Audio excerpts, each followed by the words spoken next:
WHO की website पर जून 2023 में प्रकाशित एक रिपोर्ट के मुताबिक कोलन कैंसर दुनिया में थर्ड मोस्ट कॉमन कैंसर्स में से एक है। इसके अलावा इस वेबसाइट पर यह भी बताया गया कि कोलन कैंसर के कुल मामले यानी कि दुनिया भर में जितने भी कैंसर के मामले आते हैं उनमें 10% जो मामले हैं वो कोलन कैंसर के होते हैं। इसके अलावा दुनिया भर में होने वाली कैंसर रिलेटेड डेथ्स में जो कारण कोलन कैंसर बनता है इसके पीछे उस पे वो दूसरे नंबर पर आता है। यानी कि कैंसर से होने वाली कुल मौतों में जो कैंसर सबसे ऊपर है उसके बाद जो दूसरे नंबर पर कैंसर आता है वो कोलन कैंसर ही है। 2020 में दुनिया भर में 1.9 मिलियन यानी कि तकरीबन 19 लाख लोगों में कोलन कैंसर के मामले देखे गए। वहीं इस रिपोर्ट के मुताबिक 9,30,000 से ज़्यादा लोगों की 2020 में कोलन कैंसर के चलते दुनिया भर में मौत हुई। ये बातें यहीं ख़त्म नहीं होती हैं, आंकड़े इतने ही नहीं हैं। अगले आंकड़े सुनकर आप चौंक सकते हैं क्योंकि इस रिपोर्ट में ये भी कहा गया है कि 2040 तक कोलन कैंसर के मामलों में 63% का उछाल देखा जा सकता है, जिसके साथ ही इसके मामले जो सामने आएंगे वो 3.2 मिलियन हो सकते हैं और होने वाली मौतों में 73% का उछाल। वाकई आंकड़े चौंकाने वाले हैं और ये एक ऐसा विषय भी बनाते हैं कोलन कैंसर को कि हम इस पर बात करें और डॉक्टर से इसके बारे में सारी जानकारी लें। इसी पर बात करने के लिए हमारे साथ मौजूद हैं डॉक्टर विवेक मंगला जो कि है director and head GI-HPB surgical oncology max super speciality hospital. स्वागत है सर आपका। नमस्ते अनीता जी। तो सबसे पहला सवाल आपसे यही लेते हैं कि कोलन कैंसर को हमारे दर्शकों को समझाएं कि कोलन कैंसर आखिर है क्या, ये किससे होता है। कोलॉन यानी लार्ज इंटेस्टाइन हमारे पाचन जो क्रिया यानी डाइजेस्टिव सिस्टम का वो पार्ट है जो सबसे लास्ट में आता है। इसको लार्ज इंटेस्टाइन, बड़ी आंत भी कहा जाता है। इस एरिया यानी इस पार्ट से जो भी कैंसर अराइज करते हैं उसको कोलोरेक्टल यानी कोलॉन और रेक्टल का कैंसर कहा जाता है। पेट में जैसे कि हम सब जानते हैं बहुत किस्म के ऑर्गन्स हैं जो डाइजेस्टिव, रिप्रोडक्टिव, यूरोलॉजी हर सिस्टम से रिलेटेड हैं। उसमें से डाइजेस्टिव पार्ट का जो लास्ट पार्ट है उसके कैंसर को हम कोलॉन या कोलोरेक्टल कैंसर कहते हैं। आपने एक शब्द का इस्तेमाल किया पेट, उसमें बहुत से पार्ट्स हैं, तो क्योंकि हमारे यहाँ इस पोर्शन में दर्द होने को सीधा कह दिया जाता है कि पेट में दर्द है, जबकि पेट एक अलग ऑर्गन है। तो कोलन कैंसर और पेट का कैंसर आप लोगों को किस तरह से बताएंगे कि दोनों में क्या फ़र्क है। अगर हम पेट की बात करें तो पेट को हमारी सर्जिकल भाषा में कभी कभी पेंडोरास बॉक्स या एक जगह जहाँ पे कुछ भी हो सकता है उसके बारे में भी कहा जाता है। तो पेट में समझने की ज़रूरत है कि बहुत सारे सिस्टम्स हैं, ऑर्गन सिस्टम्स हैं और डाइजेस्टिव सिस्टम उसका एक अहम पार्ट है। उसके एक पार्ट जिसको लार्ज इंटेस्टाइन कहा जाता है उसके कैंसर को कोलोरेक्टल का कैंसर कहा जाता है। समझने की चीज़ ये है, जैसे अनीता जी ने आपने पहले भी बताया कि कोलॉन कैंसर की जो इंसिडेंस है वो बढ़ रहा है। पेट के बाकी कैंसर से अगर हम इसको कंपेयर करते हैं तो सबसे बड़ा फ़र्क ये है कि ये एक कैंसर है जिसे प्रिवेंट किया जा सकता है। इसे बहुत ही सिंपल तरीके से प्रिवेंशन में बहुत ज़्यादा रोल है और दूसरी चीज़ इसके इलाज के जो रिजल्ट्स हैं वो बाकी बहुत सारे कैंसर से काफ़ी ज़्यादा अच्छे हैं। तो इन्हीं चीज़ों की वजह से कोलोरेक्टल या कोलॉन कैंसर जो पेट के बाकी कैंसर्स हैं उनसे काफ़ी अलग है। डॉक्टर आपने एकदम से बहुत सारी बातें की, इलाज की, प्रिवेंशन की। सबसे पहले ये समझ लेते हैं कि इसके पीछे के कॉज क्या है, किससे हो सकता है, क्यों होता क्यों है कोलन कैंसर। कोलॉन कैंसर जो है वो एक आमतौर पे बड़ी आंत में एक पॉलिप रहता है, छोटा सा मस्सा जो धीरे धीरे समय के साथ बढ़ता है और उसकी अनकंट्रोल्ड ग्रोथ से वो कैंसर बनता जाता है। इसके कारणों में, मुख्य कारणों में खाने में अधिक घी तेल का लेना, ओबिसिटी होना, खाने में अधिक मात्रा में अल्कोहल या लाल मांस, रेड मीट लेना और जो रिस्क फैक्टर्स हैं उसमें किसी के परिवार में अगर किसी को कोलॉन या कोलोरेक्टल कैंसर हुआ है पहले उनका रिस्क बढ़ता है। और साथ में कुछ बीमारियां होती हैं बड़ी आंत की जिनको इन्फ्लेमेटरी बाउल डिजीज़ कहा जाता है, जिसके अंदर की आंत में बार बार सोजन होता है, अल्सरेटिव कोलाइटिस भी कहते हैं उसको। उन पेशेंट्स में भी कोलोरेक्टल कैंसर का जो रिस्क है वो बढ़ा हुआ देखा जाता है। तो कोलन कैंसर जैसा आपने कहा कि अगर पारिवारिक इतिहास है, हिस्ट्री है, किसी की फैमिली हिस्ट्री तो हो सकता है। तो ये सिर्फ कोलन कैंसर के मामले में है या किसी भी अगर परिवार में किसी को जैसे लंग कैंसर था या ब्रेस्ट कैंसर रहा हो तो वो भी इसके लिए हो सकते हैं कि उनको भी खतरा है।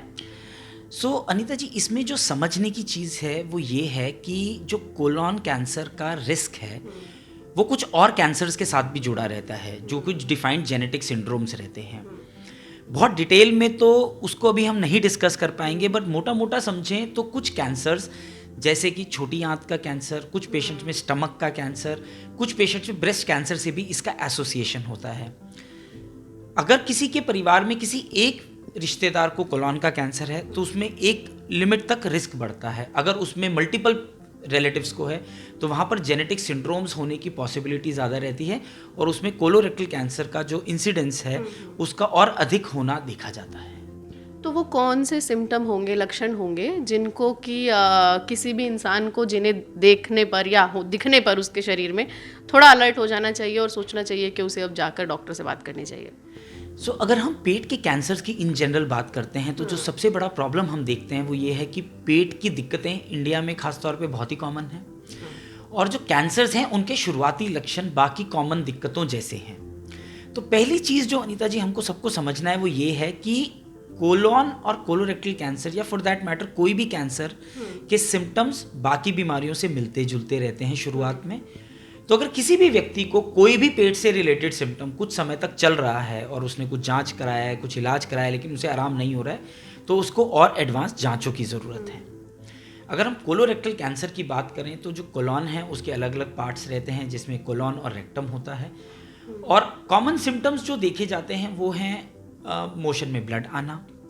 मोशन में ब्लड के साथ साथ अगर किसी व्यक्ति को बार बार मोशन की अर्ज लग रहा है कि बार बार मोशन जाने की इच्छा हो रही थी, इसको टिनिस्मस भी बोलते हैं, लेकिन थोड़ा सा ब्लड या थोड़ा सा मोशन आया, सिर्फ इतना ही रहा। किसी को उसके साथ पेट में दुखन होना। कुछ पेशेंट्स ऐसे रहेंगे जिनमें सिर्फ खून की कमी, क्योंकि मोशन में ब्लड जा रहा है जो दिख नहीं रहा है, वो सिर्फ खून की कमी की तरह मैनिफेस्ट करता है।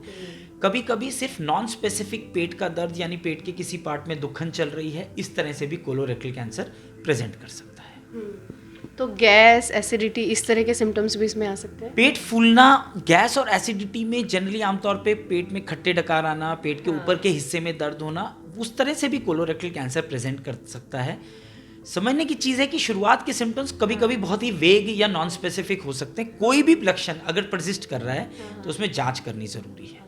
लेकिन मेन जो कि आप अब डॉक्टर के पास जाएं ही जाएं, उसे सिर्फ गैस करके ना छोड़ दें, वो ये है कि आपके स्टूल में अगर ब्लड आता है तो ये एक सीरियस सिम्टम है। या फिर पेन भी कुछ समय तक लगातार चलते जा रहा है। अगर आपको 15-20 दिन, महीना, 1.5 महीना हो गया, आपने दिखा लिया डॉक्टर को, बेसिक जांच कराया, समझने की चीज़ ये है कि बहुत कॉमनली हम देखते हैं पेशेंट सिर्फ एक अल्ट्रासाउंड करते हैं, उसमें समझते हैं कुछ नहीं दिख रहा है तो उन्हें लगता है कोई तकलीफ नहीं है। समझने की चीज़ है, अल्ट्रासाउंड एक बहुत ही बेसिक टेस्ट है, जहाँ काम करता है वहाँ बहुत अच्छा काम करता है, लेकिन पेट के ज़्यादातर कैंसर्स में पिक करने के हिसाब से अल्ट्रासाउंड की जो सेंसिटिविटी है यानी एबिलिटी टू डिटेक्ट है वो बहुत ही कम है। बहुत ही एडवांस स्टेज में जाकर ही वो कैंसर पकड़ पाता है। तो यहाँ पे हम ये छोटा सा एक सवाल ले लेते हैं कि क्या अल्ट्रासाउंड से आप कैंसर को पकड़ सकते हैं? इसमें अगर आप थोड़ा डिटेल से और बता पाएं। कुछ एरियाज हैं जहाँ के कैंसर्स में अल्ट्रासाउंड का अच्छा रोल रहता है, जैसे गायनी कैंसर्स में सस्पिशन रेज करने में, गॉल ब्लैडर में, लिवर के ट्यूमर्स में कभी कभी। लेकिन समझने की चीज़ ये है कि शुरुआत के जो कैंसर्स होते हैं वो बहुत छोटी सी ट्यूमर से शुरू होते हैं और धीरे धीरे बढ़ते हैं। एडवांस स्टेज में जाकर तो अल्ट्रासाउंड भी बीमारी पकड़ लेगा, लेकिन शुरुआत की स्टेज में जब ट्रीटमेंट के फ़ायदे अधिक हैं वहाँ पर अल्ट्रासाउंड आमतौर पे कैंसर नहीं पकड़ पाता है। हाँ, और लोग गलती यही करते हैं कि वो देखते हैं अरे अल्ट्रासाउंड में कुछ नहीं आया, बायोप्सी के लिए हम क्यों जाएं। तो वो केस जो जांच के लिए क्यों जाएं, किसी भी जांच के लिए जो शुरुआत में पकड़ा जा सकता था आप उसको डिले करके उसकी स्टेज बढ़ा देते हैं। हाँ, तो अब जब हमने बात करी है कि पकड़ा जा सकता था और स्टेजेस के बारे में, तो कोलन कैंसर की स्टेजेस कितनी होती है? मुझे यहाँ भी करेक्ट करना होगा कि मैंने शुरुआत में कहा 90% ये प्रिवेंटेबल है, क्या ये ठीक है? अगर हम कोलोरेक्टल कैंसर की बात करें तो मेरा ऐसा मानना है कि ये 90% से भी ज़्यादा प्रिवेंटेबल है। उसके कारण ये हैं कि जो कोलन कैंसर बनता है, जैसे मैंने बताया, एक छोटे से मस्से से शुरू होता है जिसको पॉलिप बोलते हैं। आम तौर पे उस पॉलिप को कैंसर बनने में 30 से 10 साल का वक्त लगता है। तो अगर इस दौरान किसी की कोलोनोस्कोपी कर जांच में वो पॉलिप देख लिया जाए और निकाल दिया जाए तो कोलोन कैंसर का रिस्क ख़त्म किया जा सकता है। पहली चीज़ तो ये। दूसरी चीज़, हम आपके वापस स्टेज वाले सवाल पर आते हैं। किसी भी कैंसर की जो स्टेजेस होती हैं वो स्टेज 1 to 4 माना जाता है। 1 अर्ली स्टेज, 4 एडवांस स्टेज। जो फर्स्ट स्टेज होती है उसमें आमतौर पे जो ट्यूमर है वो जो ऑर्गन जहाँ से अराइज किया है वहीं पे एग्जिस्ट करता है।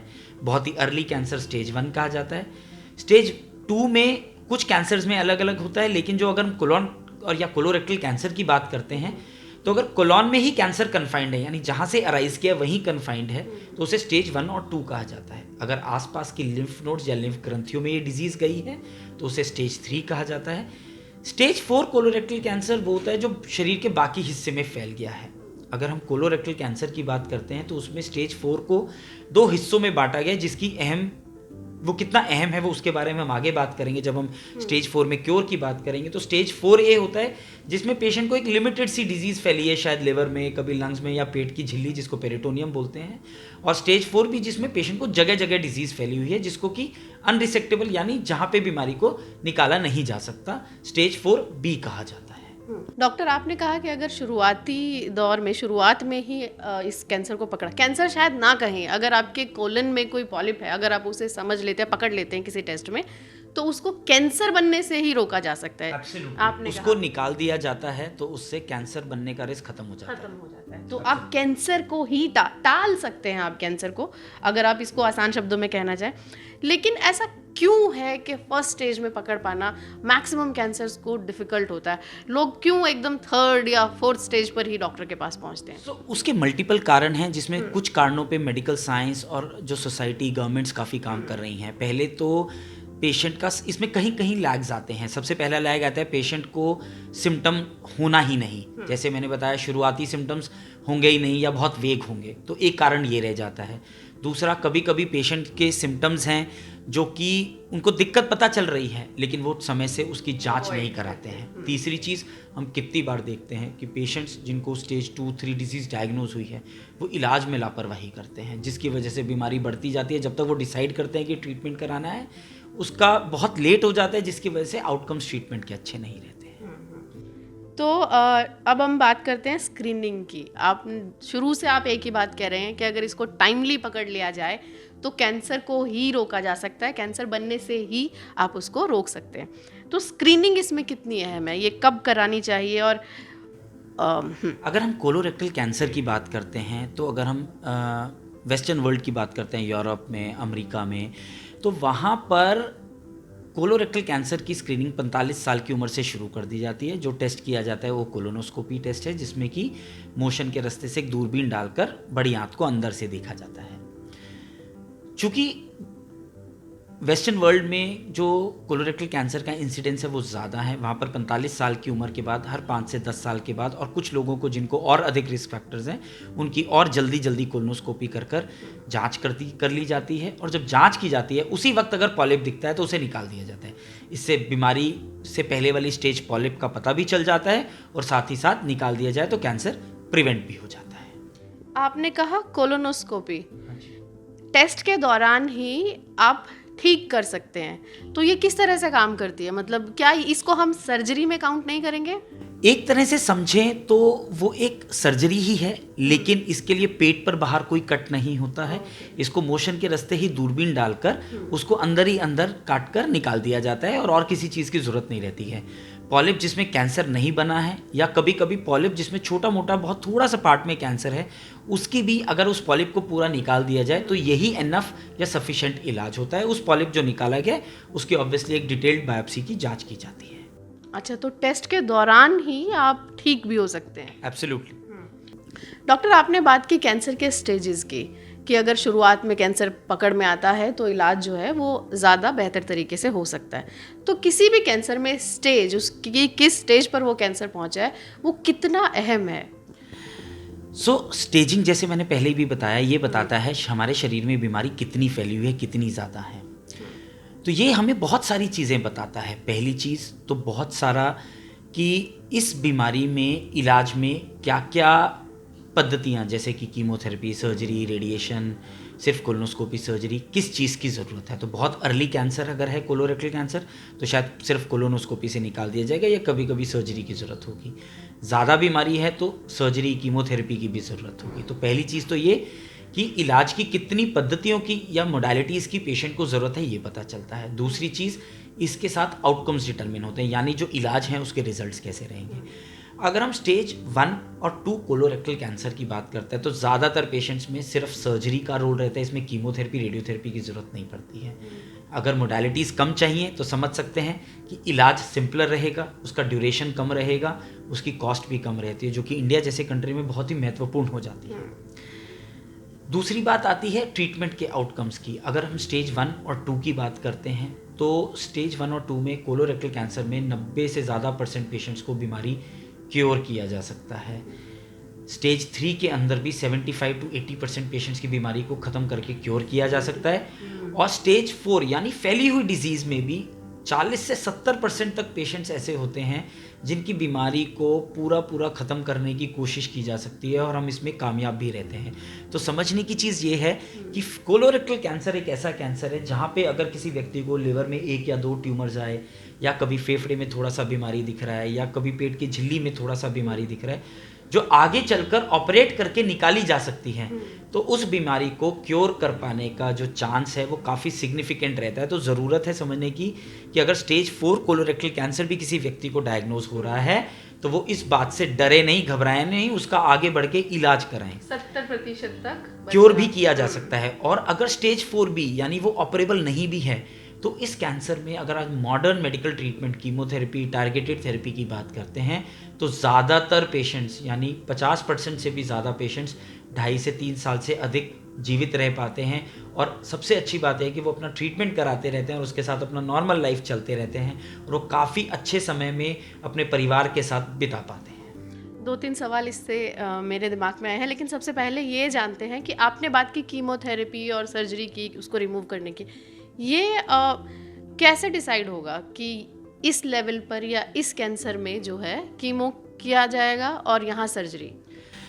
जैसा हमने बताया, इसके लिए पहले तो डायग्नोसिस होना है, जांचें होनी है जिसमें कोलोनोस्कोपी, सीटी स्कैन, एमआरआई, कभी कभी पेट स्कैन की ज़रूरत भी रहेगी।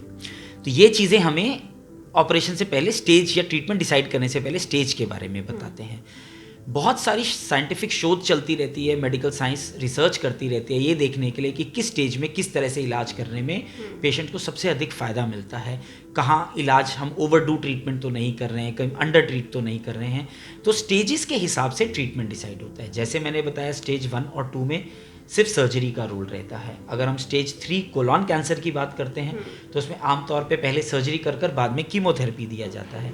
स्टेज 3 रेक्टल कैंसर में आमतौर पे हम सर्जरी से पहले कुछ कीमोथेरेपी और रेडियोथेरेपी देना से पेशेंट्स को फ़ायदा मिलता है और उसके बाद सर्जरी की जाती है। स्टेज 4 में कीमोथेरेपी का ज़्यादा रोल रहता है, लेकिन जैसे मैंने ऑलरेडी डिस्कस किया, कुछ पेशेंट्स रहेंगे जिनको लिमिटेड मेटास्टैटिक डिजीज़ यानी बहुत थोड़ी फैली हुई बीमारी है जिसको कि सर्जरी से अगर निकाला जा सकता है तो उसमें सर्जरी का भी बहुत अहम रोल आ जाता है। डॉक्टर, आप इतने केसेस देखते हैं दिन में, तो मेरा एक सवाल है कि क्या ऐसा होता है कि पेशेंट भी अपनी तरफ से सजेस्ट करते हैं कि नहीं हमें कीमो के लिए जाना है, हमें सर्जरी में नहीं जाना है, कुछ इस तरह के भी? ऐसा बहुत बार सिचुएशंस होती हैं। मैं आपको जैसे डर तो पेशेंट्स को बहुत रहता है इलाज के बारे में, बहुत सारे पेशेंट सर्जरी से डरते हैं।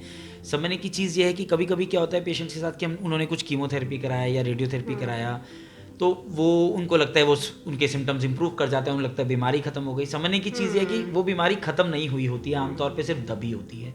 तो इसको समझना कि ये बीमारी बची अगर है तो वो जानलेवा है, तो इसलिए इलाज पूरा कराना बहुत ज़रूरी है।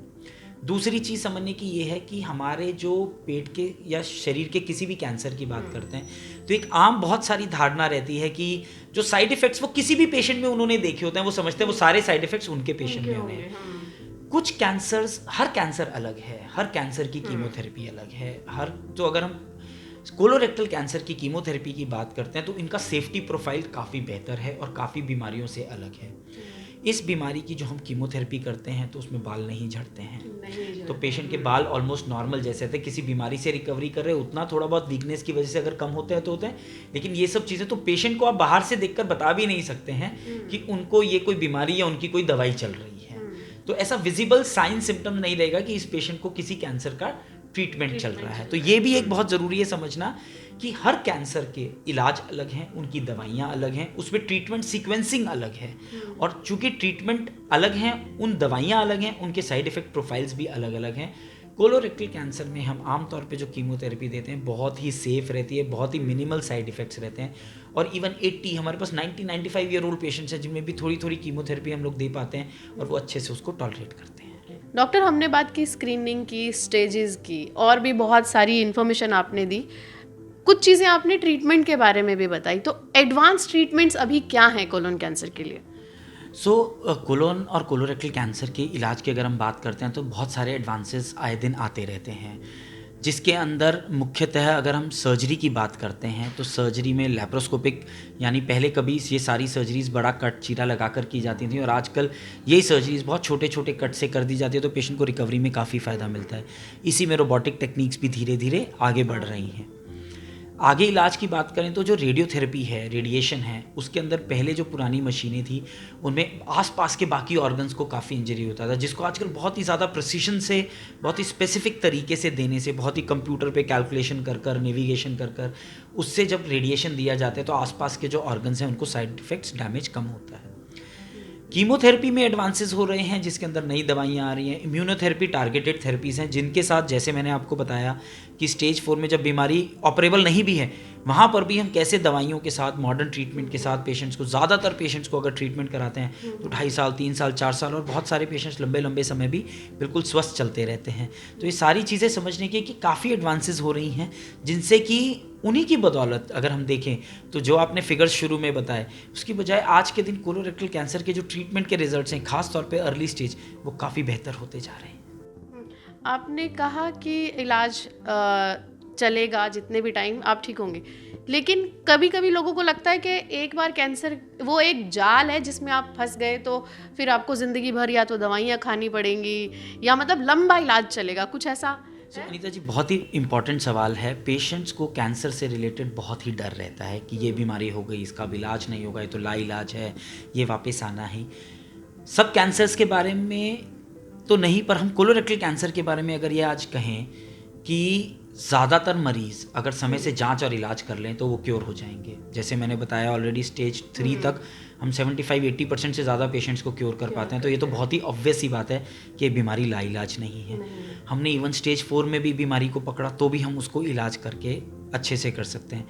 जहाँ हम ऑलरेडी क्योर की बात कर रहे हैं तो समझने की चीज़ है, क्योर तभी कहा जाता है जब पेशेंट को 5-6 साल बीत गए और बीमारी वापस नहीं आया। इसका मतलब बीमारी वापस आने का रिस्क स्टेज 1 से लेकर 3 तक 20% से भी कम है। और ऐसा नहीं है कि किसी को डायग्नोज हुई है बीमारी तो कैंसर आएगा ही वापस। एक स्मॉल परसेंटेज में बीमारी वापस आ सकती है, लेकिन अगर कुछ पेशेंट्स कोलोरेक्टल कैंसर के ऐसे भी रहते हैं जिन्हें बीमारी वापस आई, आप उन्हें दोबारा से ट्रीटमेंट करिए, उन्हें आप दोबारा से क्योर भी कर सकते हो, और क्योर अगर नहीं भी कर सकते तो बहुत लंबे समय बहुत अच्छे से चल सकते हैं वे पेशेंट्स। आपने एक बात शुरुआत में कही थी कि जैसे हमारे इंटेस्टाइन में या कोलन में कोई मस्से जैसी चीज़ होती है जो बाद में कैंसर बन सकती है, तो कितने % केसेस में ऐसा होता है कि वो कैंसरेबल है, या क्या इसके लिए भी कोई टेस्ट है? क्योंकि कुछ लोग कहते हैं अरे मस्सा ही तो है, अरे एक छोटी सी गांठ ही तो है, छोड़ दो, डॉक्टर के पास जाओगे वो छेड़ेगा, कैंसर बन जाएगा। तो ये मिथ आप किस तरह से ब्रेक करेंगे? सबसे इंपॉर्टेंट चीज़ ये है, जो कोलोनिक पॉलिप्स या कोलोरेक्टल पॉलिप्स होते हैं वो कुछ अलग अलग किस्म के होते हैं, जिसके अंदर जो एडिनोमेटस पॉलिप्स होते हैं, एक किस्म का पॉलिप जो कि पॉलिप की या तो बायोप्सी लेकर या पूरा निकाल कर ही डायग्नोज किया जाता है कि ये पॉलिप किस किस्म का पॉलिप है। तो उस कोलोन पॉलिप को देखना, उसका बायोप्सी लेना या निकालना जैसे भी उपयुक्त हो उस समय, उसी से पता चलता है वो किस किस्म का पॉलिप है। जो एडिनोमेटस पॉलिप्स होते हैं उनमें ही कैंसर का अधिक रिस्क रहता है। दूसरे किस्म के पॉलिप जैसे हेमाटोमेटस पॉलिप्स या हाइपरप्लास्टिक पॉलिप्स होते हैं या इन्फ्लेमेटरी पॉलिप्स, उनमें कैंसर का रिस्क कम रहता है। हाँ, लेकिन रिस्क से बचने के लिए आप कोलोनोस्कोपी कराकर उसे शुरुआत में ही, पॉलिप की जांच अवश्य होनी चाहिए after removal. Yes, after. Doctor, जैसा कि मैंने बताया था, मैंने जो सर्च किया उसके हिसाब से 90% तक आप इसको प्रिवेंट कर सकते हैं कोलन कैंसर को। तो इसको प्रिवेंट करने के लिए कौन से उपाय किए जाएं? बचाव के क्या उपाय हो सकते हैं कोलन कैंसर से? अगर हम कैंसर की बात करते हैं, कोलोरेक्टल कैंसर की, तो उसमें कुछ मॉडिफाइबल रिस्क फैक्टर्स रहते हैं और कुछ नॉन मॉडिफाइबल रिस्क फैक्टर्स रहते हैं।